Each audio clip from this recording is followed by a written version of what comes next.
Writing your pitch. The first step in the pitch crafting process is, of course, writing a script.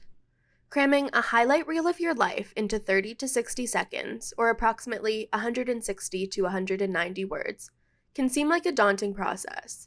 But throughout this video, we will break down the sections of your pitch and detail what to include and what to omit.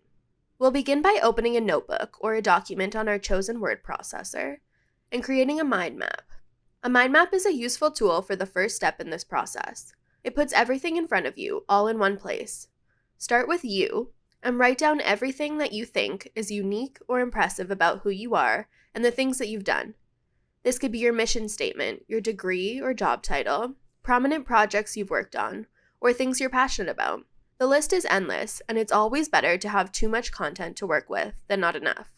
This allows you to easily access what your strongest ideas are based on what you're able to expand upon the most, and access your ideas straight from the mind map to provide the structure for each section of your final pitch. Your pitch should always begin with an introduction. This will give the recipient an idea of who you are, what your title is, and what some initial skills and offerings are, including your name, your background, and something about your experience either in the workplace or academically. This initial skill is the key to the entire pitch, as we will carry it forward throughout. For example, our sample student's introduction might say, "Hi, my name is Janine Wood. I'm a recent graduate of the Heritage Carpentry and Joinery program at Algonquin College. I have a passion for ethically combining historic techniques and modern technology to create truly unique pieces." This introduction should be the easiest part of your pitch, and will guide us nicely into the second part, the big idea. This section should build upon the initial skill you mentioned and illustrate how it's a key asset in a potential work environment. What do you really want to do? What do you offer? What problem do you solve? This section will show the value that you provide to any potential contacts or employers. In a pitch, you can't say everything, so you have to make sure it's targeted and deliberate.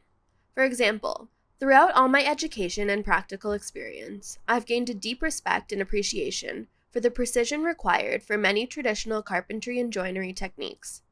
This has led to a desire to apply my knowledge of modern practices to the time-tested techniques of the past. Now, we make our targeted statement relate to our unique selling point, or USP. Include a unique selling point that sets you apart from the crowd. Detail why this key asset makes you better than a competitor who doesn't have this skill. Think of it as a personal mission statement or philosophy. Perhaps you've had relevant experiences, or challenges that you've overcome, or you have an uncommon strategy that produces results. For example, knowing the history behind design concepts allows me to more accurately and effectively bring these techniques and designs into the modern era. So far, you've introduced yourself, your background, your interests, and your USP. Now it's time to mention the ultimate goal you are working towards.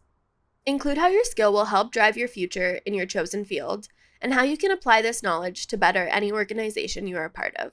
For example, I hope to use this knowledge to provide a unique perspective when working with clients and companies in the future. Together, we will be able to create truly beautiful modern pieces and details rooted in history. Finally, you will include a call to action, a small prompt to convince the audience to do something based off the contents of your pitch.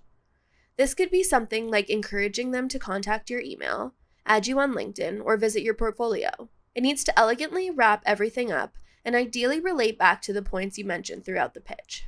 For example, "Thank you for taking the time to listen to me, and please feel free to go through my portfolio and visualize how I can combine my passions and expertise to best serve your company." Once you've finished each section of the pitch, it's time to bring them together. All the points should naturally flow into one cohesive paragraph. The writing process is by far the step that takes the longest in the journey to creating a perfect pitch video. It takes time and a lot of writing and rewriting to create an effective pitch in so few words. Our sample student's final pitch looks like this. "Hi, my name is Janine Wood. I'm a recent graduate of the Heritage Carpentry and Joinery program at Algonquin College. I have a passion for ethically combining historic techniques and modern technology to create truly unique pieces. Throughout all my education and practical experience, I've gained a deep respect and appreciation for the precision required for many traditional carpentry and joinery techniques. This has led to a desire to apply my knowledge of modern practices to the time-tested techniques of the past. Knowing the history behind design concepts allows me to more accurately and effectively bring these techniques and designs into the modern era.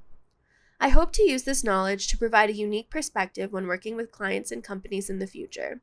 Together, we will be able to create truly beautiful modern pieces and details rooted in history. Thank you for taking the time to listen to me, and please feel free to go through my portfolio and visualize how I can combine my passions and expertise to best serve your company.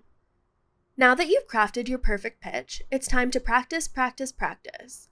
How you present it is just as important as what you say. When the opportunity comes, you'll want the pitch to flow like it's a natural part of the conversation.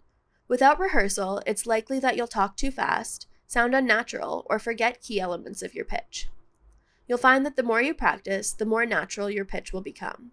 You'll figure out a flow that works for you by discovering the places to put emphasis, refining the dialogue, and making sure your message is clear.